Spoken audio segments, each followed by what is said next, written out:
ایک عمل ہے کیونکہ لوگوں نے سوال بھی کیا ہے اور یہ بہت مجرب عمل ہے لا علاج بیماریوں کے لیے، جس میں کینسر کے مریض، دوسرے مریض، ہم نے ریسنٹلی اپنے کسی عزیز پہ ہم نے آزمایا تو اللہ کا شکر ہے کہ وہ اس مرض سے بچ گئے۔ تو میرا ایمان ہے کس نسخے کی وجہ سے ان پہ اثر ہوا۔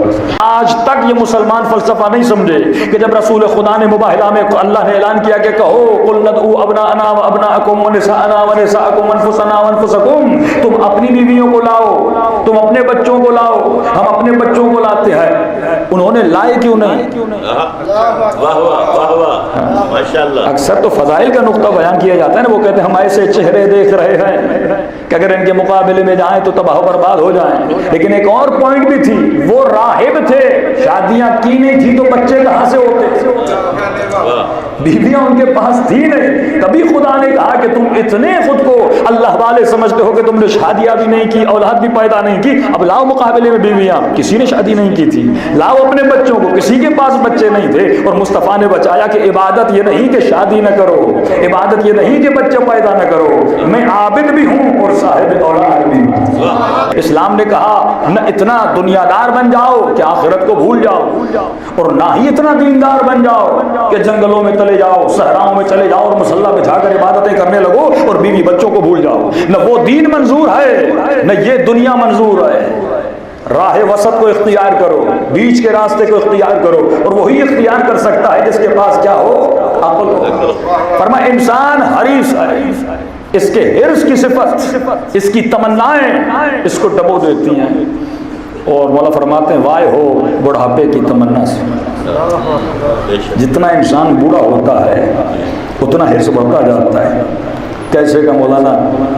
دعا کریے، بوڑھا ہو گیا ہوں، موت قریب آنے والی ہے، اللہ نے بیٹا دیا ہے، جوان ہے، اتنی زندگی دے بیٹے کی شادی دیکھ سکوں۔ کہ ٹھیک ہے اللہ آپ کو زندگی دے، بیٹے کی شادی دیکھیں، بیٹے کی شادی ہو گئی، پھر کہ خدا اتنی زندگی دے، شادی دیکھ لی، اس کے بچے دیکھ لی، پھر اللہ نے دعا قبول کی، بچے دیکھے، خدا شاید دعا قبول کی ہے، بچے بھی دیکھ لیے، بچوں کی جوانی دیکھ لوں، وہ جوان ہو گئے، خدا اتنی زندگی دے، بچوں کے بچے دیکھ لوں۔ کبھی اس کی دعا ختم نہیں ہوتی، یہ بار بار اس دنیا میں رہنا چاہتا ہے اور بہانے بنا بنا کر رہنا چاہتا ہے۔ معصوم فرماتے ہیں ہمیشہ تیار رہو اس مرگ ابدی کے لیے جہاں تجھے بنایا گیا، جس کے لیے تجھے بھیجا گیا، جس کے لیے کمانے کے لیے تجھے بھیجا گیا۔ معصوم فرماتے ہیں کبھی ایسا نہ ہو کہ تمہاری تمنا تمہاری دنیا کو تباہ کر دے، تمہاری تمنا تمہاری آخرت کو تباہ کر دے۔ تمنا اتنی رکھنا، آرزو اتنی رکھنا جس آرزو میں انصاف ہو، جس آرزو میں عدل ہو۔ یہ سوچنا اگر تو ایک روٹی کھا رہا ہے، کچھ ایسے بھی ہیں جن کے پاس کھانے کے لیے نہیں ہے۔ اگر تو گھر میں سو رہا ہے، چاہے ایک کمرے کا گھر ہی کیوں نہ ہو، یہ سوچ کے سونا کچھ ایسے بھی ہیں جن کے پاس گھر میں رہنے کے لیے چھت بھی نہیں ہے۔ ایک مومن آیا کہ مولانا بیٹی کے لیے کوئی دعا لکھ کے دیجیے۔ کہ مولانا بیٹی میں کانفیڈنس نہیں ہے۔ کیا مطلب کانفیڈنس نہیں ہے؟ کہ گھر میں مہمان آتے ہیں، 12 سال کی بچی ہے، اب دوست آتے ہیں، مہمان آتے ہیں، ملتی نہیں ہے ان سے جا کر۔ کلاس روم سے ٹیچر شکایت کرتے ہیں آپ کی بچی میں کانفیڈنس نہیں ہے۔ جب کانفرنس دینی ہوتی ہے، ڈیبیٹ ہونی ہوتی ہے، کلاس میں کلاس روم بچے اور لڑکے ہوتے ہیں، ان سے باتیں کرتی ہے تو کانفیڈنس نہیں ہے، آئی ٹو آئی کانٹیکٹ نہیں ہے۔ یہ مغربی اصطلاح ہے۔ کانفیڈنس پیدا کرنے کے لیے آنکھوں کا کنیکٹ ہونا بہت ضروری ہے۔ اور معصوم کیا فرماتے ہیں؟ سیدہ زہرا سلام اللہ علیہا کیا فرماتے ہیں؟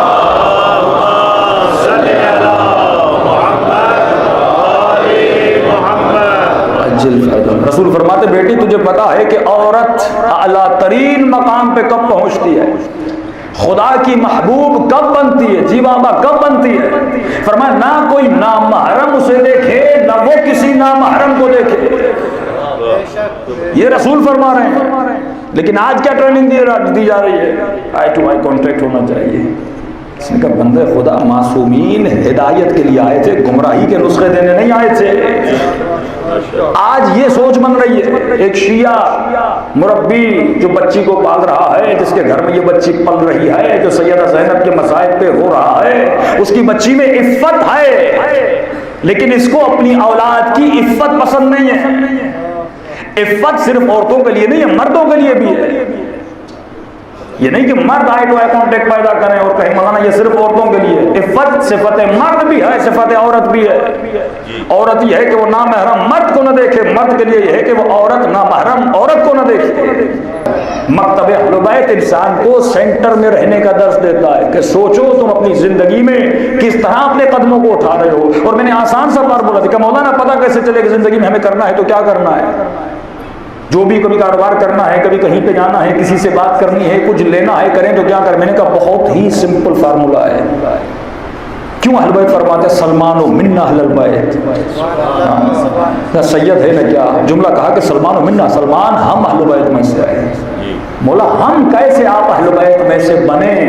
بہت ہی آسان فارمولا، ہر مومن عمل کر سکتا ہے۔ مولا کیا کرے؟ امام فرماتے ہیں جو بھی کام کر رہے ہو، کہیں پہ جانا ہے، کوئی ڈیل کرنی ہے، کوئی کھانا کھانا ہے، کہیں پہ گھومنے جانا ہے، کسی سے بات کرنی ہے، کچھ بھی کرنا ہے، کرنے سے پہلے یہ سوچنا اگر حسین ہوتے تو کیا کرتے ہیں؟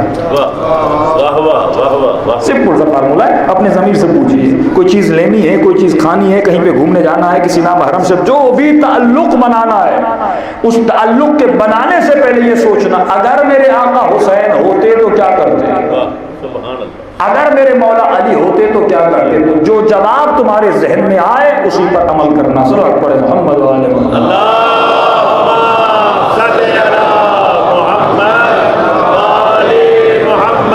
ہمارے دیگر سوال بڑے محمد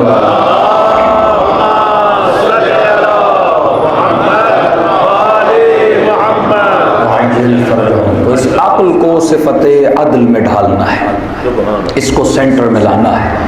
نہ دنیا کے پیچھے اتنا دوڑنا ہے کہ انسان آخرت کو بھول جائے، نہ رہبانیت کو اختیار کرنا ہے کہ انسان اس دنیا کو ہی بھول جائے، کیونکہ بچے بھی پیدا کرنے ہیں، گھر بھی ہے، اولاد بھی ہے، اس زمانے میں بھی چلنا ہے۔ امام نے فرمایا کہ جب دنیا کے پیچھے جاؤ تو ایسے جاؤ جیسے ہمیشہ تجھے یہاں رہنا ہے، اور جب مصلی عبادت پر کھڑے ہو جاؤ تو ایسے عبادت کرو جیسے تجھے کل ہی مر جانا ہے۔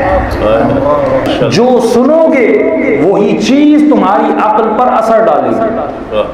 اب سوال یہ ہے کہ 24 گھنٹوں یہ کان بڑی اہمیت رکھتے ہیں۔ ڈاکٹر سے پوچھیے 4 مہینے کے بعد جب بچہ پیٹ میں ہوتا ہے سب سے پہلے میرے خیال میں سماعت اس کی ایکٹیو ہو جاتی ہے، وہ بچہ سنتا ہے، ماں جھگڑا کر رہی ہے سن رہا ہے، غیبت کر رہی ہے سن رہا ہے، قرآن پڑھ رہی ہے سن رہا ہے، کسی خاتون کی برائی کر رہی ہے بچہ سن رہا ہے۔ یہ تباہی جو بچہ 4 سال کا حافظ قرآن بنا تھا کیسے بنا؟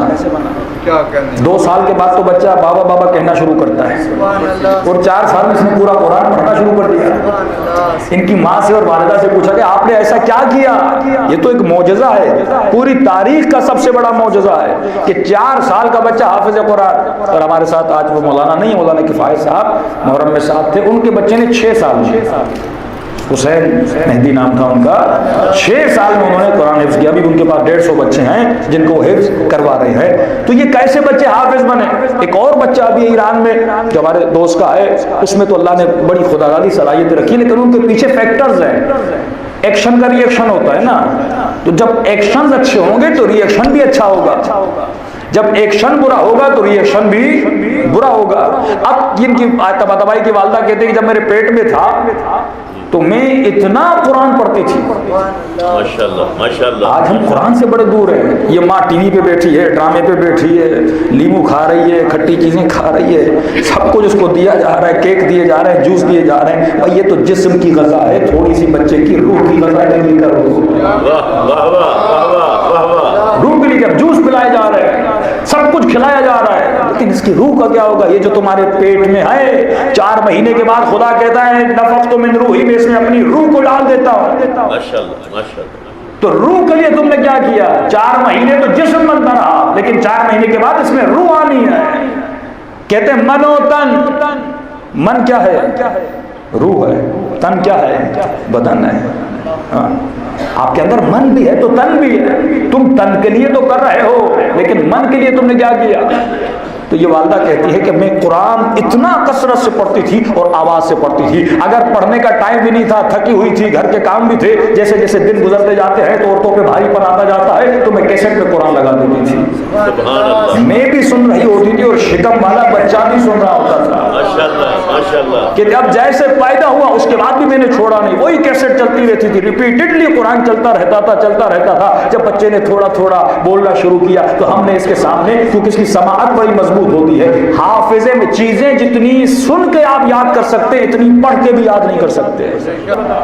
تو یہ چھوٹا تھا، جب ہم گاڑی میں بیٹھتے تھے جاتے تھے تو سامنے سے گاڑی آتی تھی تو اس کا جو نمبر پلیٹ تھا، چھوٹا بچہ 3 سال کا، اب اسکول میں بھی نہیں گیا، وہ کہتا تھا بابا یہ 112 جیم 11 لکھا ہوا ہے۔ ہم پریشان کہ کون سی گاڑی کے سامنے لکھا ہوا ہے؟ ہم دیکھتے تھے کیسے پڑھنا سیکھا، دکانوں پہ جاتا تھا وہ چیزیں پڑھتا تھا، پھر ہمیں پتا چلا اس بچے میں ایکسٹرا آرڈنری کچھ طاقتیں ہیں۔ تو میں نے اس سے پوچھا آپ نے کون سا ایسا عمل کیا، کوئی اثر تو ہوگا جس کی وجہ سے اس بچے میں اتنی صلاحیتیں پیدا ہوئی ہیں، قرآن پڑھ رہا ہے، اللہ نے ایسا حافظہ دیا ہے، ایسا ہی بچہ کا ہر چیز اس کو یاد ہے، اتنا اس کا ایکسٹرا آرڈنری، اس کی میموری پاورفل ہے۔ میں نے کہا کیا کیا؟ کہتا ایک عمل کیا تھا جو آغا نخودکی کا عمل تھا، میری اچھا کہ اصل محنت میری بیوی کی تھی۔ کون سا عمل؟ آغا نخودکی نے کہا تھا جو مشہد میں رہتا ہے، بیمار ہو کچھ بھی ہو، لیکن اگر امام کے شہر میں رہتا ہے جہاں پہ مولا کا روزہ اور امام کی قبر ہے، تو اگر ولایت کے ماننے والا ہے اسے روزانہ ولایت کی غذا لینی چاہیے، اور غذائے ولایت یہ ہے کہ روزانہ امام کی ملاقات کے لیے جانا چاہیے۔ کہاں بیمار تھی، پریشان تھی، جب یہ شکم میں تھا کوئی ایسا دن نہیں تھا کہ امام رضا کی زیارت کے لیے نہ جائے، روز جاتے تھے اور امام رضا نے ایسا تحفہ دیا۔ سوال یہ ہے کہ تم نور کی محفل میں کتنا جاتے ہو؟ اور معصوم فرماتے العلم نور، علم نور ہے۔ ایک عمل ہے کیونکہ لوگوں نے سوال بھی کیا ہے اور 5 منٹ لے گا پھر میں مسائل پڑھ دوں۔ یہ بہت مجرب عمل ہے، ایران میں بہت بڑے عالم دین ہیں، آغا کشمیری کے یعنی شاگرد سمجھیں، اور خود بھی بڑے اور رسیدہ آیت اللہ مبشر کاشانی جو آیت اللہ فخر کے بھی کلاس فیلو رہ چکے ہیں اور حیات ہیں، بہت ہی عارف باللہ، اور کسی مجتہد سے اس زمانے میں ملنا بڑا مشکل ہے۔ آپ ان کی یعنی ملتے ملتے تو بڑے پاپڑ بیلنے پڑتے ہیں، بیٹے پھر وکیل پھر فلاں پھر جاتے جاتے تو انسان مولا حسین کی زری تک جانا آسان ہے لیکن مجتہد تک جانا جو ہے مشکل ہے۔ ان میں خوبی ہے کیونکہ میں خود اتنا نہیں جاتا مراجع کے دفتروں میں، لیکن ان سے انسیت اس لیے ہے کیونکہ ہم آدھا گھنٹہ بیٹھتے ہیں تو یہ بیٹھے رہتے ہیں، جی ماشاءاللہ، ہم 1 گھنٹہ بیٹھتے ہیں تو بیٹھے رہتے ہیں۔ اب انسان کی تمنا ہے کہ امام زمانہ کے ساتھ بیٹھے تو کم از کم مولا نہیں تو ان کے نائب کے ساتھ بیٹھنا نصیب ہو جاتا ہے۔ تو یہ نائب اہل بیت ہیں، ہونا چاہیے کہ مراجع کو بیٹھنا چاہیے لوگوں کے ساتھ، لیکن اب اطراف کے لوگ ایسے اتنے مسائل کھڑے کر دیتے ہیں کہ بہت مشکل ہو جاتا ہے۔ تو ان کا بڑا آسان ہے، روم میں ان کا دفتر ہے، جو بھی مومن جائے، اور ان کی کتاب انشاءاللہ ہم ترجمہ کر رہے ہیں اگلے سال تک، اس سال تو ٹائم نہیں ملا، اس میں اذکار اور اوراد جو صرف اہل بیت سے منقول ہیں۔ بعض اوقات اتنے اذکار ہے اہل سنت کی کتاب میں لیکن اہل بیت سے ان کا کوئی کنیکشن نہیں ہے، وہ چیز نور ہے جو نور سے متمسک ہو، جب تک اس سے متمسک نہیں ہوگی وہ نور نہیں ہوگا۔ تو ان کا ایک نسخہ تقریباً لا علاج بیماریوں کے لیے، جس میں کینسر کے مریض، دوسرے مریض، ہم نے ریسنٹلی اپنے کسی عزیز پہ ہم نے آزمایا تو اللہ کا شکر ہے کہ وہ اس مرض سے بچ گئے، تو میرا ایمان ہے کس نسخے کی وجہ سے ان پہ اثر ہوا۔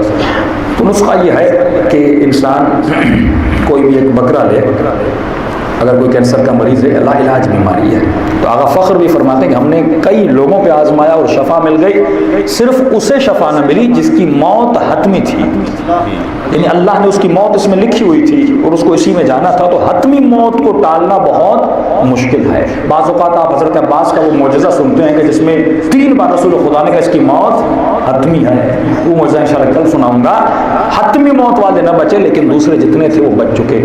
نسخہ یہ ہے کہ آدمی ایک بکرا لے لے، لیکن بکرا بھی پتلا نہ ہو، اللہ کو دینا ہے، اس میں کنجوسی آدمی نہ کرے۔ ظاہر ہے کہ اللہ کے لیے بکرا دے رہے ہیں تو کوئی اچھا خاصا بکرا، اس کی وجہ یہ ہے کہ اس بکرے کے پھر 60 حصے کرنے ہیں۔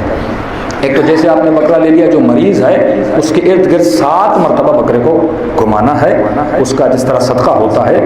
اصل یہ فدیہ ہے، اس کو ہم فدا کرتے ہیں، فدیناہ بذبح عظیم جو کہتے ہیں، یہ ہم فدا کرتے ہیں کس کی راہ میں؟